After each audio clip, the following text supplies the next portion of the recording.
Assalamualaikum warahmatullahi wabarakatuh. Nama saya Hekal Ibrahim dengan NIM 22111818071 dari kelas Elektro C. Di sini saya akan menjelaskan mengenai broadband network. Broadband merupakan layanan telekomunikasi yang membutuhkan kanal transmisi lebih dari 2 Mbps atau jaringan digital yang melayani apa saja, misalnya video phone, jasa data berkecepatan tinggi, dan lain-lain. Nah, mengapa harus broadband? Nah, karena adanya era konvergensi atau digitalisasi. Lalu, hardware-nya bisa untuk komputer dan aplikasi, dan efisiensi dari bandwidth-nya.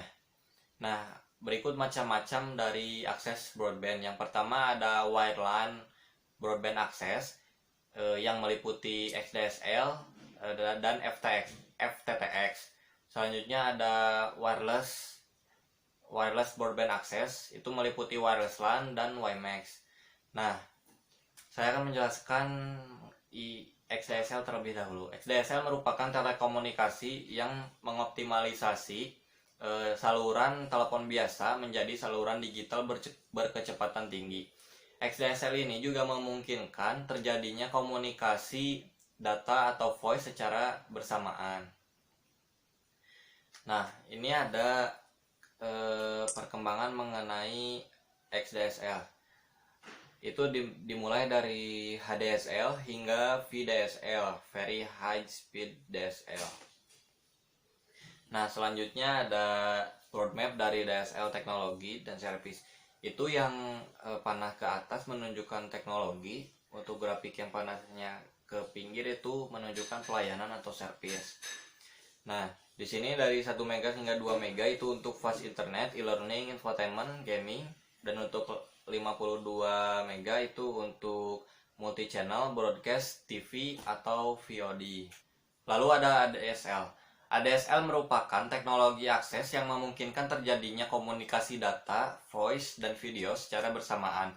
Hardware dari ADSL meliputi modem ADSL, DSLAM, ATM atau IP switch, lalu RAS. Nah, lalu ada konfigurasi dari ADSL. Konfigurasinya dari residential ke splitter, ke ADSL, port splitter, DSLAM. Nah, dari DSLAM jika ingin telepon itu langsung ke sentral PSTN. Nah, jika ingin koneksi internet itu bisa ke ATM, RAS, IP, lalu ISP. Nah, adapun kelebihan dari ADSL itu yang pertama, satu channel bisa untuk 2 jenis transmisi, data dan voice. Nah, lalu koneksi internet lebih cepat dari modem analog. Nah, bagaimana data dan voice dapat ditransmisikan secara bersamaan? Dapat dilihat pada gambar. Ada upstream yang dari 30 kHz hingga 140 kHz. Nah, itu ada beberapa sinyal carrier yang meliputi data dan voice itu dikirimkan secara bersamaan. Nah, setelah dikirimkan secara bersamaan itu melalui satu channel dan dibagi untuk beberapa sinyal carrier. Nah, begitu pula untuk downstreamnya. Hanya di downstream itu dari 140 kHz hingga 1104 kHz. Nah, untuk teknik modulasinya itu menggunakan discrete miltone. Selanjutnya ada FTTX. FTTX meliputi FTTB, Fiber to the Building, FTTC, Fiber to the Curb, FTTH, Fiber to the Home, dan HFC, Hybrid Fiber Coax. Nah, adapun konfigurasinya, konfigurasi dari FTTC ini dari CO untuk menuju ke rumah-rumah dapat menggunakan fiber optik. Itu untuk garis putus-putus menggunakan fiber optik karena jaraknya dekat. Nah, untuk yang jarak jauh itu menggunakan kabel tembaga terlebih dahulu, lalu disambungkan dengan remote terminal. Nah, dari remote terminal untuk menuju ke rumah-rumah itu menggunakan fiber optik. Selanjutnya ada konfigurasi dari FTTH. Konfigurasi dari FTTH ini dari CO, Central Office, dilanjutkan ke Local Convergence Point, lalu ke Network Access Point. Nah, dari Network Access Point menuju ke rumah-rumah itu menggunakan menggunakan fiber optik. Nah, selanjutnya ada Hybrid Fiber Coax HFC. Nah, ini untuk hybrid hampir sama seperti FTTC, namun di sini dapat dilihat si remote terminalnya diganti dengan node. Jadi tidak dari hybrid HFC ini tidak menggunakan remote terminal tapi menggunakan node. Selanjutnya ada wireless LAN. Wireless LAN menggunakan gelombang radio untuk komunikasinya. Umumnya diimplementasikan sebagai jaringan extension dan menggunakan frekuensi ISM, industrial, scientific, dan medical. Nah, adapun konfigurasi dari wireless LAN. Konfigurasi dari wireless LAN dari ADO ada ad hoc. Ad hoc ini dari satu stasiun ke stasiun lain itu saling berhubungan.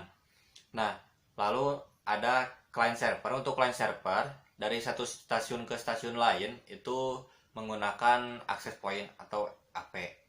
Nah, adapun arsitektur dari jaringan LAN, wireless LAN. Nah, dari user A ingin ke user B itu menggunakan access point. Nah, untuk dari user A ke user C itu menggunakan router atau gateway, lalu menggunakan access point untuk ke C, untuk ke user C. Nah, adapun kelebihan dari wireless LAN itu dapat digunakan secara langsung, fleksibel, instalasinya cepat, dan biayanya lebih murah. Adapun standar wireless LAN itu menggunakan 802.11a, 802.11b, 802.11g. Nah, selanjutnya ada hotspot. Hotspot digunakan pada daerah tertutup atau indoor. Lalu menggunakan teknologi Wi-Fi yang kecepatannya 11 Mbps hingga 54 Mbps. Nah, itu diinstal pada tempat yang ramai, misalnya restoran, kafe, hotel, dan lain-lain. Selanjutnya ada WiMAX atau Worldwide Interoperability for Microwave Access. Itu merupakan teknologi yang menggunakan standar IEEE 802.16. Lalu itu dikembangkan dan distandarisasi oleh forum WiMAX. Untuk fixed versionnya, bitrate-nya 20 Mbps dengan jarak hingga mencapai 50 km. Untuk mobile version itu dari 3 Mbps hingga 16 Mbps. Adapun kelebihan dari WiMAX, itu kelebihannya yaitu mendukung triple play, Wi-Fi, dan mobile backhauling dalam satu infrastruktur. Lalu kapabilitas dengan kecepatan yang cepat dan menggunakan 4G. Selanjutnya ada standar WiMAX. Pada tahun 2001 standar WiMAX 802.16 dibuat. Nah, itu dibagi dua. Ada 802.16c yang dibuat pada 2002 dan 18.16a yang dibuat pada 2003. Nah, pada 18.16a ini dibuat versi lainnya, yaitu 18.16d pada tahun 2003. Pada tahun 2004 itu digunakan untuk fixed version. Nah, untuk lalu versi selanjutnya ada 802.16e pada tahun 2006 itu digunakan untuk mobile dan fixed version. Selanjutnya ada pengembangan dari WiMAX. Itu meliputi performa yang tinggi, instalasi yang fleksibel, terus mobile, dan biayanya yang cenderung murah. Selanjutnya ada opsi frekuensi WiMAX. Itu meliputi 2,3 GHz, 2,5 GHz, 3,4 GHz, 3,6 GHz, 5,8 GHz band. Nah, untuk studinya itu di Singapura dari 2,3 GHz hingga 2,5 GHz. Dari Australia itu 3,4 hingga 3,6 GHz. Untuk Amerika, untuk USA dan Kanada itu menggunakan 700 MHz hingga 2,5 GHz. Nah, pada Indonesia itu menggunakan 2,3 GHz untuk mobile version dan hingga 3,3 GHz dengan menggunakan fixed version. Nah, selanjutnya ada arsitektur dari WiMAX. Yang pertama untuk pemukiman. Nah, ini dari base station yang terhubung dengan antena itu bisa menyalurkan ke rumah-rumah dan perkantoran itu untuk mengakses internet dan PSTN. Nah, selanjutnya ada arsitektur WiMAX untuk konektivitas kampus. Ini si base stationnya tergabung dengan gedung dan bisa mencangkup 3 area. Nah, selanjutnya ada WiMAX untuk komunikasi lepas pantai. Nah, arsitektur ini biasanya digunakan untuk komunikasi pada pengeboran minyak. Nah, lalu ada WiMAX untuk keamanan umum. Nah, ini dari control center atau head office yang tergabung dengan gedung itu ditransmisikan ke ambulan, bisa ke mobil pemadam kebakaran, bisa ke kantor polisi pun juga bisa, dan hingga masih banyak keamanan umum lainnya.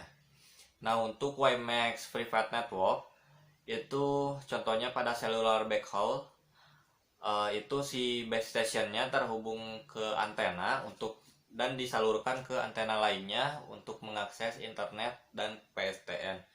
Adapun contoh lainnya seperti wireless and service provider backhaul, banking network, dan offshore communication.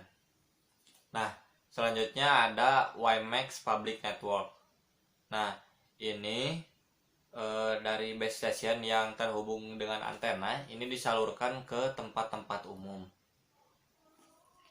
Nah, adapun perbandingan 2G atau 3G, Wi-Fi dan WiMAX itu perbandingannya dapat dilihat pada gambar. Untuk 2G atau 3G itu full mobile, kelebihannya full mobility, security, dan QoS. Nah, untuk Wi-Fi itu kelebihannya network simplicity dan broadband. Nah, untuk WiMAX ini mengcover ke semua yang tadi disebutkan, dan ditambah large coverage. Nah, segitu saja penjelasan dari saya.